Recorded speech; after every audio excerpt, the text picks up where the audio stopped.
Olá, a TV Câmara cumpre a sua missão pública de discutir os assuntos da cidade. Um desses é a questão das construções, a organização do uso do espaço urbano, das demolições, da possibilidade da Secretaria Municipal de Planejamento, a CEPLAN, realizar a fiscalização de construções, ampliações de prédios públicos. Infelizmente, nós estamos discutindo neste momento aqui, em março de 2019, uma condição em relação à vítima fatal aqui na quadra 6 da Gustavo Maciel. Mas esta é uma demanda que os sindicatos dos engenheiros, o CREA, a SENAG e também o CAL, que é recente aqui no município, o Conselho de Arquitetura, está discutindo há um bom tempo. Mas certamente a SENAG, através dos engenheiros, dos agrônomos, há bastante tempo discute isso, inclusive desde os períodos eleitorais anteriores, apresentando aos então candidatos a prefeito da cidade uma produção de conteúdo e de discussão a respeito da regularização e da normatização dessas questões no município.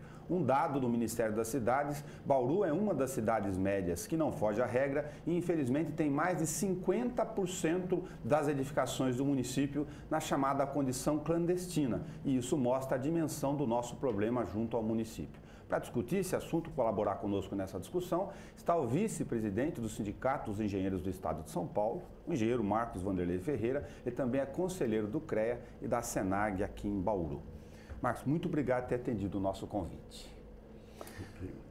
Vou começar primeiro por essa condição das construções clandestinas. O município, eu apresentei esse dado do Ministério das Cidades, é um dado recentíssimo, um levantamento que ele fez em todas as cidades de porte médio do país, e para as pessoas terem dimensão de como a gente tem que evoluir nessa questão, Marcos. Realmente, isso é uma preocupação muito grande, porque a obra clandestina, ela é feita sem um acompanhamento técnico. E a falta de um acompanhamento técnico é que vão criando os problemas. Muitas vezes a obra, ela é feita não levando muito em consideração a segurança da própria obra. Principalmente na periferia, o pessoal de baixa renda, eles acham que contratar um profissional, um arquiteto, um engenheiro, sai muito caro. Então ele faz isso diretamente com um pedreiro. E muitas vezes o pedreiro acaba excedendo numa parte com materiais, principalmente concreto, ferro, coisa que se tivesse um engenheiro estaria fazendo, um engenheiro ou um arquiteto, né, um profissional da área, e poderia até haver uma certa economia nessa parte e se preocupar um pouco mais com a fundação, que cria o maior problema. Então, em termos de custo, muitas vezes a falta de um acompanhamento técnico não quer dizer que a obra vai sair mais barato. Às vezes sai até mais caro. E com isso, a obra acaba ficando irregular, não tem projeto, não entra com o projeto na prefeitura. E isso daí acaba, de uma certa forma, impactando na área financeira, porque a prefeitura não vai cobrar impostos, a obra está irregular, e às vezes o prefeito quer aumentar o imposto, que eu já briguei muitas vezes por causa disso, sendo que se as obras forem regularizadas, vão estar gerando os impostos, as obras vão estar mais seguras, esse pessoal que construiu estaria com toda a documentação em dia, na hora que fosse comercializar o imóvel, seria tudo mais fácil. Inclusive, o Sindicato dos Engenheiros, ele tem o programa de moradia econômica, o Promore. Lá é cobrado uma pequena taxa, né, bem mais barato do que um profissional aí estaria cobrando, porque é constituído de um grupo de recém-formados, tanto de arquitetos como de engenheiros. Eles dão acompanhamento na obra, tem o orçamento, as lojas de materiais que dão desconto, que estão com melhor preço. E quando a obra finaliza, eles entregam toda a documentação quitada junto à prefeitura, junto as taxas todas pagas, né? Pronto para registrar essa obra na escritura. Agora, o grande problema da obra irregular é que muitas vezes já tem alguma edificação. E essa edificação tem que ser demolida para construir outra. E essas demolições acabam sendo feitas sem nenhuma técnica, sem nenhuma segurança. E ocorrem muitos acidentes nessas demolições. O que a gente ia comentar é sobre isso. É a questão da ocorrência da vítima fatal, infelizmente chama a atenção, mas nós temos o que a gente chama de subnotificação, né? A obra real do dia a dia nesse universo de clandestinos que não são tomados conhecimento por várias razões. Exatamente. Então, ocorrem vários acidentes, não se tem registro porque não houve vítima. Muitas vezes teve lá uma vítima com pequenos arranhões, pouca coisa, então, e não é nada registrado. Mas o volume, com certeza absoluta, nessas obras é grande. E o sindicato sempre teve essa preocupação. Quando nós juntamos todas as entidades, né, o sindicato, a SENAG, IAB, o Secov, para discutir com os prefeitáveis, sempre a gente batia essa tecla aí da fiscalização. É muito importante a fiscalização.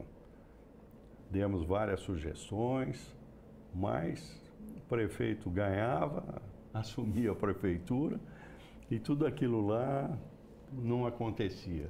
Tem algumas sugestões bastante práticas, objetivas, para tentar eliminar o estoque que a gente menciona de situações clandestinas já postas e acertar o histórico daqui para frente. Tem uma que você comentou com a gente, que pareceu bastante interessante para as pessoas entenderem, vocês que não lidam com a questão de engenharia e obra e canteiro de obras no dia a dia.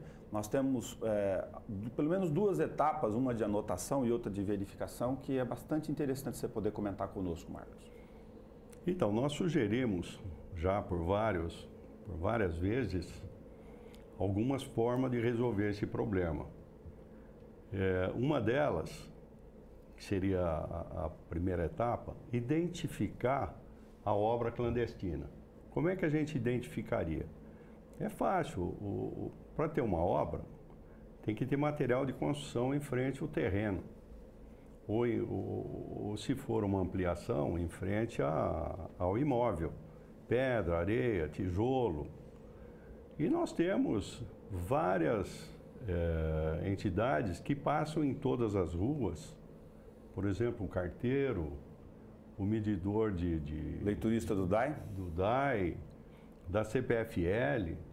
Então, se a prefeitura fizesse um convênio com um desses três, ele, não sei como, né, teria que estudar uma maneira, ele só informaria, olha, no endereço tal, número tal, tem material de construção. Para aqueles que vão discutir a questão jurídica, não é transferência de poder de polícia, é anotação do dado de que tem um início ou uma obra em andamento. Exatamente. Alguma intervenção na casa. Aí a prefeitura ficaria mais fácil, porque ela iria com a viatura dela diretamente naquele imóvel, verificaria se realmente tem ou não uma obra, né?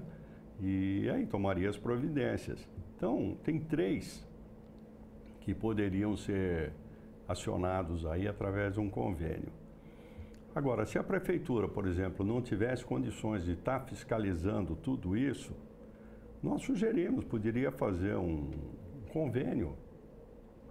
Sindicato dos Engenheiros, que já tem o Promore, a Associação dos Engenheiros, as universidades aí que tem escola de engenharia, arquitetura.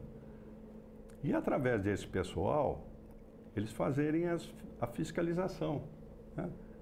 Separa a cidade aí em lotes e cada um desses estagiários, né, no caso, eles fariam uma vistoria, né? Olha, aqui tem tal obra, tal, está iniciando aqui uma obra, aqui pode ser que esteja irregular. Preenche um formulário básico com dados que já são próprios do meio e devolve essa informação para a prefeitura. Exatamente. Então, Se a gente tiver o interesse de resolver o problema, tem várias soluções, basta haver o interesse de conversar com as entidades de classe. Nós temos aí o sindicato, a Associação dos Engenheiros, o Instituto dos Arquitetos, né? A própria universidade. Vamos juntar esse pessoal aí para dar ideia, né? Se a prefeitura estiver interessada em resolver o problema. Agora, a gente sabe das dificuldades aí, que a prefeitura não tem fiscal, que vai acumular o serviço, tudo isso a gente tem conhecimento, mas através de uma parceria, de um convênio aí com essas entidades, a gente podia até estender esse convênio, além de fiscalizar, mais alguma coisa que pudesse fazer, né? A Prefeitura, só para uma menção aqui, está fazendo a discussão sobre concessão ou PPP no modelo de iluminação pública. Em algumas cidades onde eu fiz pesquisa, esse dado foi incluído, inclusive com convênios com entidade de classes no meio, mas com um dado bastante interessante, é que isso foge do papel em si. Você tem a localização de ruas, postes, porque toda rua tem um poste com iluminação pública, sensores e dados que formam um banco de dados, entre os quais informações sobre eventuais modificações, porque aí você junta isso com a aerofotogrametria. Exatamente. É um bom software e tem essa informação in loco. Exatamente. Dentro do departamento. Ou seja, é possível que a tecnologia, inclusive, ajude nesse processo. Exato.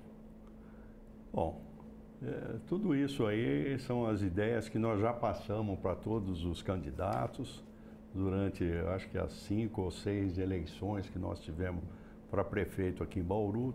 Todas elas, quando a gente organizava o debate, a parte de fiscalização era uma das primeiras perguntas que a gente fazia. Todos eles se comprometeram, mas até agora, nada. Atacando na questão da fiscalização, a gente não está falando só sobre segurança e condição do próprio morador no dia a dia, a gente está falando sobre regularização também.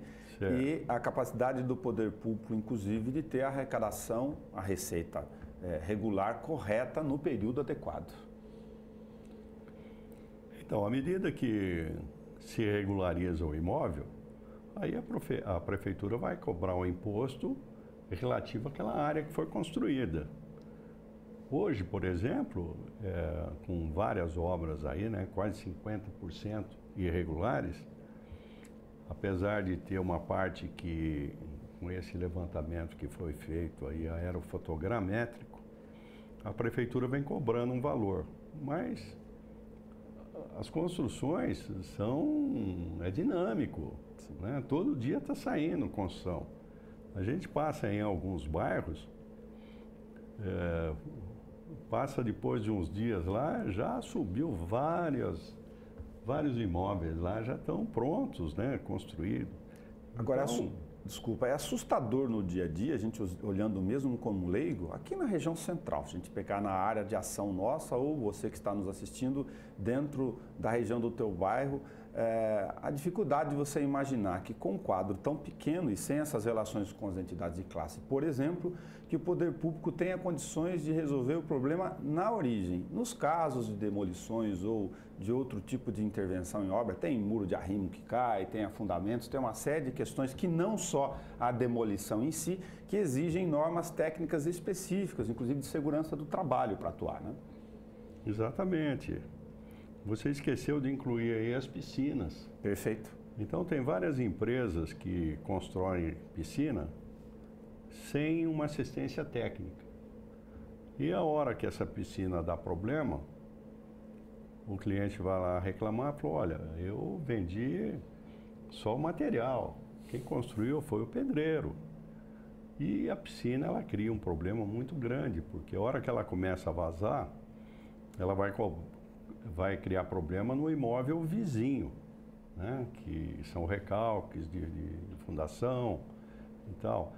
Então, essa fiscalização, ela teria que ser abrangente, né? Tanto o CREA como o CAL, fiscalizar para ver se tem um engenheiro responsável, se tem um arquiteto responsável, se tem um responsável pela obra que está sendo elaborada ali, sendo construído, né? Então, não é só muro de arrimo. A gente vê muito muro de arrimo que foi construído, que está sendo construído, sem acompanhamento técnico. O proprietário manda fazer o muro, faz o aterro. Muitas vezes, quando tem obra já concluída ao lado, aí surge o problema. Quando não tem, o muro fica lá, cede, fica arcado, né? E fora de alinhamento.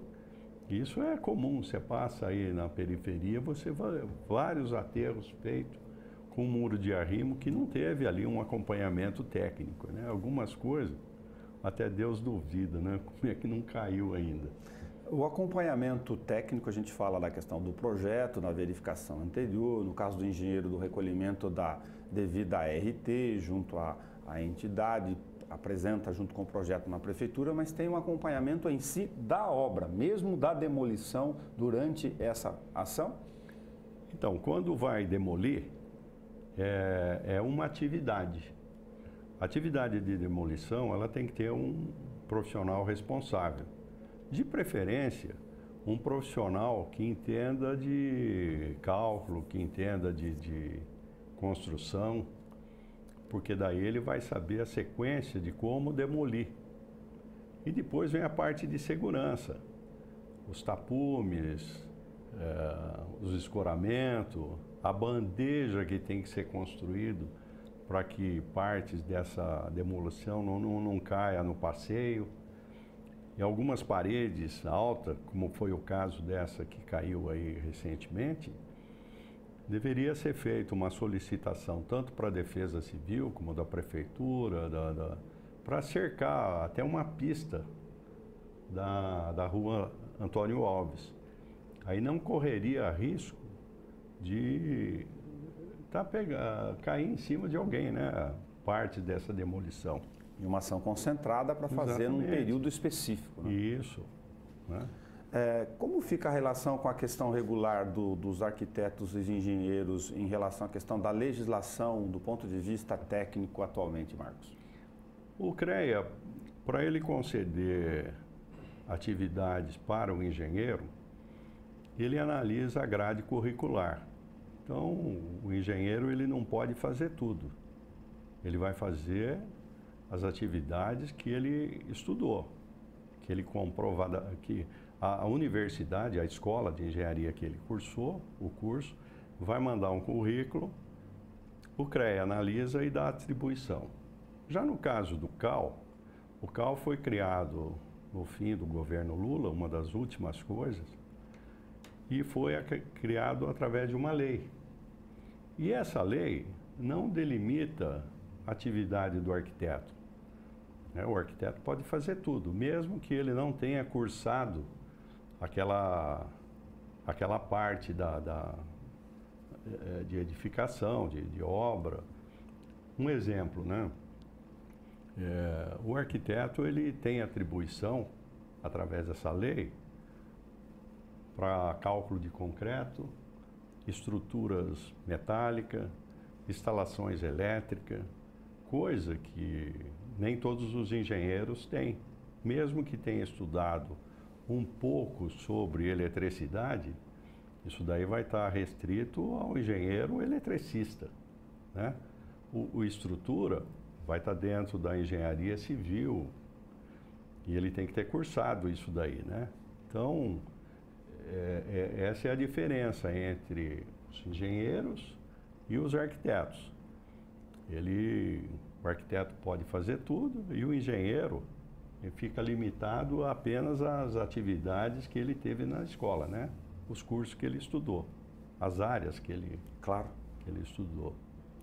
Marcos Vanderlei Ferreira, a gente agradece muito você ter vindo conosco aqui, de forma objetiva, didática, ter nos ajudado a compreender uma área técnica que envolve formação técnica das entidades de classe e, de novo, fazer o nosso papel de alerta em relação ao poder público para que ele possa tratar de regularizar essa situação, pelo menos daqui para frente. O Sindicato dos Engenheiros agradece aí essa oportunidade e a gente vem dizer que estamos à disposição, tudo que você precisar aí de informações, de um debate, pode contar com o sindicato, que a gente vai estar sempre à disposição. E se for um assunto que a gente não domina muito bem, a gente traz um especialista para abordar o assunto. Então, conta com a gente aí. O nosso objetivo é colaborar com o nosso município, né? Dar uma sustentação aí, se necessário, às nossas autoridades. E o que for possível, nós estamos aí para colaborar. Muito obrigado, e você pode assistir esse programa a hora que você quiser, também na página da TV Câmara e também no YouTube. É só clicar no canal em vídeos para você assistir na íntegra. Até o nosso próximo encontro.